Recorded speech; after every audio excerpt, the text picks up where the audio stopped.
If I don't do this now, it's not going to get done. But week two, October already. Thank you for those who have heard the journals so far.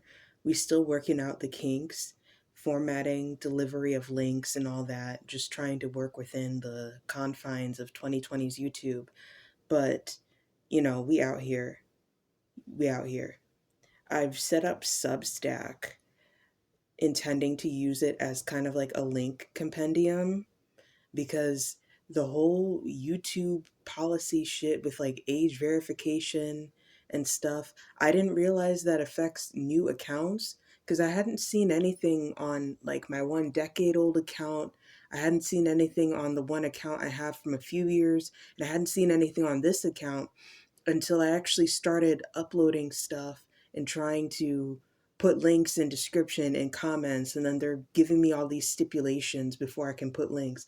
I said, as long as I can still use it and communicate with y'all directly somehow, I'm not gonna put my information in there. Um, yeah. I don't know why I thought people were blowing that thing out of proportion. Maybe because it hasn't been rolled out to every user or like all regions yet. Then I was like, oh, like y'all are overreacting. But, whether you're a user or a creator or both, keep an eye out for that thing. Do not give your information if you can help it, and just try to stay abreast of whatever's going on with that shit. Because I don't know why they constantly want to shoot themselves in the foot. This platform is money, so just leave it the way it needs to be so that people keep enjoying using it. Oh my goodness, oh my goodness. But on a brighter note, we're moving closer to the end of my degree and closer to my birthday. I'm a Halloween baby. Birthday's at the end of the month. I don't have any fucking Halloween money. Um, but yeah, that kind of leads into like the first actual point I wanted to talk about, which is how Halloween has changed. There was this Anthony Gramuglia vid, um, where he basically did a history of North American children's horror. And he was connecting kind of like the loss of that being such a major presence over here with Halloween's climate changing. Because, like, we don't be seeing the kids outside trick or treating as much. You don't see as many like goosebumps like properties. We don't see, like, there are still events that happen, but it's not the same pop culture presence that it had in the 80s, 90s, early aughties.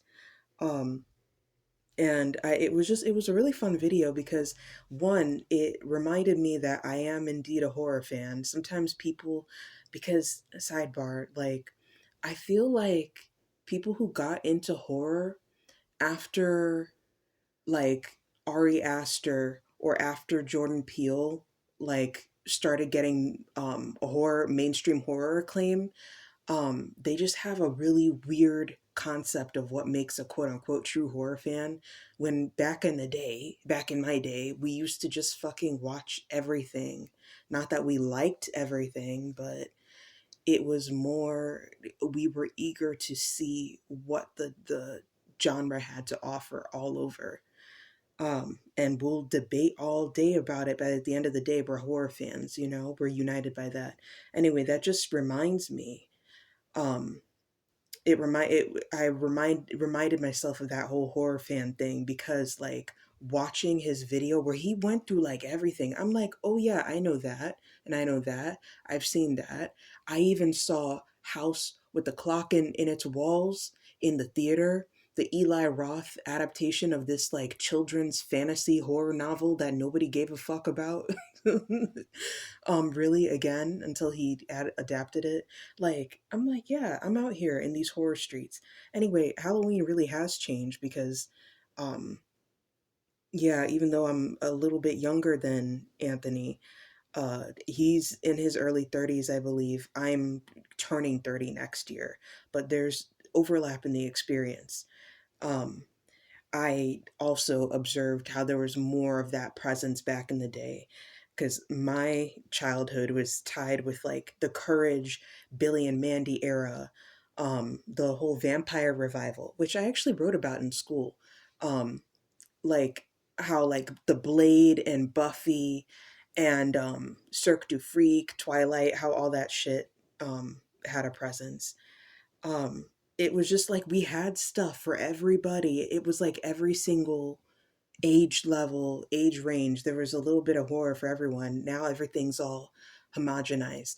I feel like there's something to how that's connected to the way that too many fucking like action movies, superhero, just too much stuff is PG-13. Like several people, including good bad flicks over like the last decade, have talked about um the way that PG-13 has started to bring R down. Like we're trying to like shove things that should be R into PG-13 and then water it down, but then it's also like technically too inappropriate for like the young teenagers who would be allowed to watch it. It's just we don't have shit for the kids anymore. Um Another thing I remember like with regard to trick or treating being bigger, is people used to start trick or treating early and they would finish late, late, late, late. Um, so as I said, I'm almost 30 and I remember like 25 years ago, uh, it would be like 10 p.m. and it would still be teenagers coming to our door to trick or treat. Or no, not even 10. I swear it was like midnight. It was dark, dark, dark outside. Um, so like it just had a different presence. But now, of course, because of like valid safety concerns with certain things, that it started rather it's the end time has kind of gotten early and earlier, which is not a bad thing, but like I think I worded it wrong earlier. I meant to say that it started late and ended late, but now it starts early and ends very, very early, the trick or treating. Um, yeah, I just, we still hand out candy. We'll leave a bowl out, or if somebody's actually home, we'll actually pass candy out. And it's just, I always hope to see children every year because I don't want that magic to be lost for the kids. I don't want that magic to be lost. Shoot, even like costume stores is not as ubiquitous. Like outside of Spirit Halloween, we just lost, I think Party City, went bankrupt or some shit like that. I know the one that all the people at my high school involved in the arts who would put on a Halloween spooktacular concert, everybody would fucking forget to get their costume. And then last minute, you'd run into half of the music department at the local Party City trying to scramble together something for the concert that we had that evening. Just that kind of shit. And that was just 10 years ago.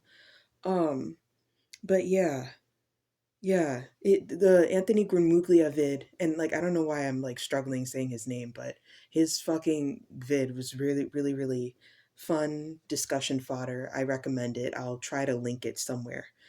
Um, oh yeah, another thing I wanted to go down was like costumes that were notable because I made a little list, and this isn't comprehensive, but notably I was Barbie several times, various incarnations. I remember I was Cowgirl Barbie a few times, and I was also fucking this one, and I've not been able to find the costume, but I remember it was a licensed Barbie costume, but it was like a 90s type shitty grocery store mask with eye hole cutouts that was where it almost looks like lacquered, like a freaking comedy drama mask, like a masquerade mask, like that kind of thin mask, but it was a black Barbie. I don't know why and then it had a thing that was supposed to be a dress, but I remember it reminded me of like a horror movie, like a mental asylum thing or some shit when I was a child, but I really wanted the costume. So if I could track down that terrifying Barbie costume, I will. I was a clown 3 years in a row because my mom didn't want to repay for a costume, and it was big to begin with, so I just kept wearing it. Um, I was a vampire, witch, Batman. I was Alice Cooper. Well, technically, I was intending to be Alice Cooper because I found this really sickening dress when I was 16 or 17 at Spirit Halloween, I believe, where it was like a tank dress that went to about knee length. It was tight and it had skeleton printed on it. So, like the front of the skeleton on the front, the back on the back. And then I wore it with not fishnets, but it was like, those black tights that have holes in it. uh, I wore a tight, long black sleeve under it. I think I wore a studded choker.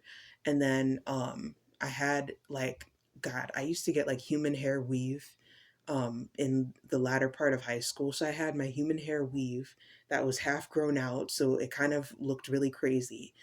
And I remember I really wanted to do his makeup because I had practiced his iconic makeup. And then I heard that it was a rule against face paint at school. So I didn't end up doing the face paint because I didn't want to do all that, then get to school and have to go wash it off. I'm like, there's no point. I will sleep in the extra 20 minutes, you know? Anyway, it was a sickening outfit. Still, it looked like just a goth outfit without the Alice makeup. But then when I went trick-or-treating late with my friend, this one old ass man was like talking about how I'm a sexy skeleton, and then my mom was like, look, like giving me an "I told you so" look when I got home. It's just, Halloween was crazy, bro. Halloween was crazy. I went trick-or-treating until I was 18 years old. Halloween was crazy. Um More recent costumes I've done because, when you are past high school age, what you do is you fucking dress up at work or you go to parties or the bar or whatever. Um, the last few times I dressed up for Halloween, I was at work, and the most iconic ones that like few people fucking recognize, which was really shocking because I used to work at Joanne Fabrics, the thing that everybody's like, oh my God, Geek Haven, everybody knows everything about fabric and costuming, and then bitches don't know shit. Like, okay, maybe you're forgiven for not understanding my Alex Wolf Hereditary reference, even though I showed my one friend and she's like, I would have known what that was had I seen it. And she's gonna laugh when she hears me do her imitate my imitation of her.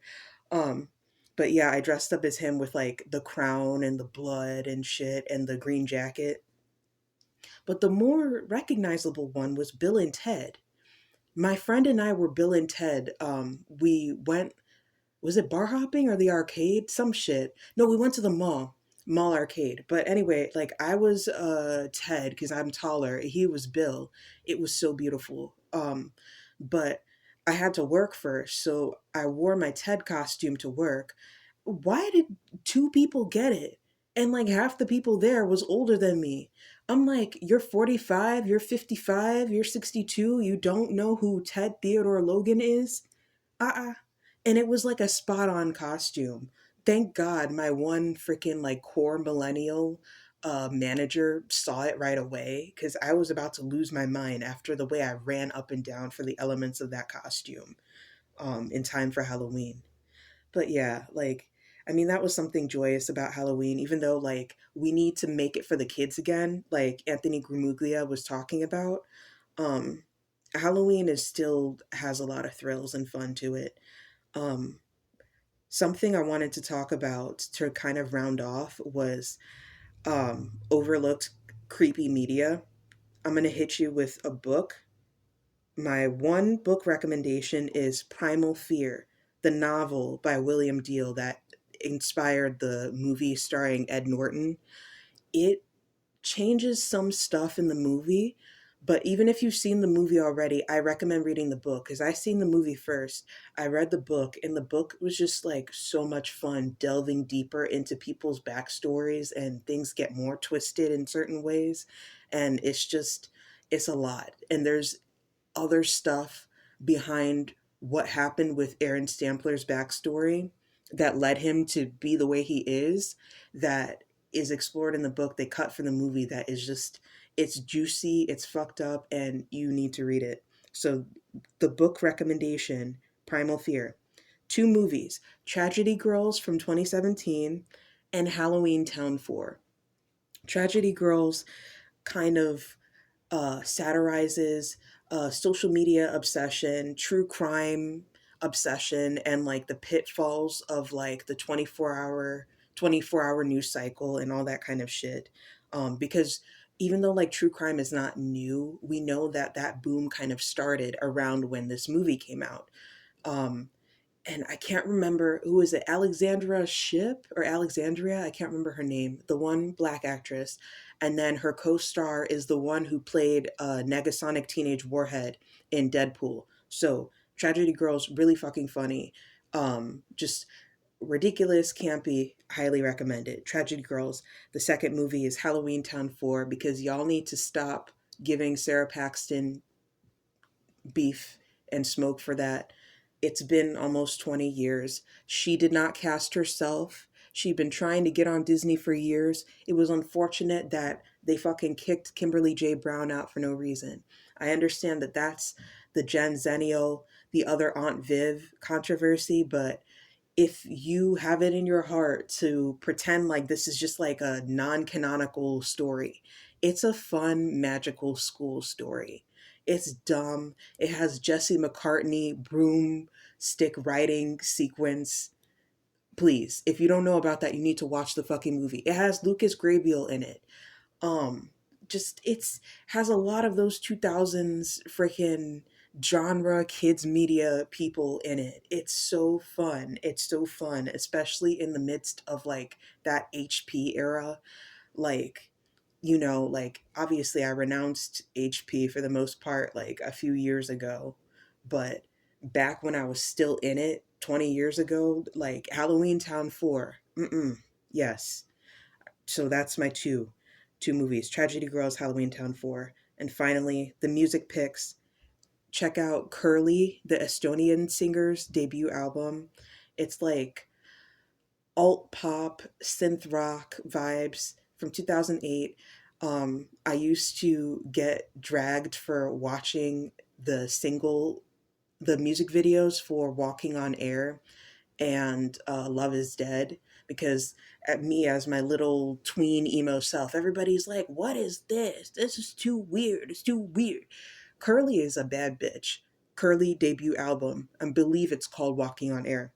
Second one, anything by the group City Morgue, trap metal group. They just ended the project last year, and I'm so mad I didn't get to see them live. But City Morgue, especially like the projects As Good as Dead Volume 1 and 2, but City Morgue, and then finally Tom Waits. All three of those people, Kerli, City Morgue, and Tom Waits. Tom Waits, atmospheric, creepy Halloween vibes. I mean, does Tom Waits especially need any introduction? Like, y'all know, like the fucking jazz, dark cabaret shit, gravelly, smoky voice that some of my friends and family say sound like Cookie Monster, but I don't give a fuck because he's everything. Yeah. Finally, Resource Rex. um, Maven of the Eventide's Vampire Reviews. If you have not seen her channel and you are interested in vampire media and vampire lore in any capacity, you are doing yourself a disservice if you don't check her out. She's part of the whole kind of circle of people, of creatives and friends, like with Todd in the Shadows and all them. um they Maven, she's so fun, and I particularly like her because even though like she's engaging, she's not one of those people whose music and everything is like "Wah, wah, wah," like you can't fall asleep to it, because I like falling asleep to shit. That's partially why I conduct this project the way I do, so that like you could just have it in the background doing whatever. But yeah, um thank you for listening. Thank you. I can't believe we are on week 2. We're going to keep trucking, and I'm going to make sure that any links and sources for this shit is gotten to y'all in a manner, maybe in like the community tab posts or whatever the fuck. But yeah, thanks for sticking with me.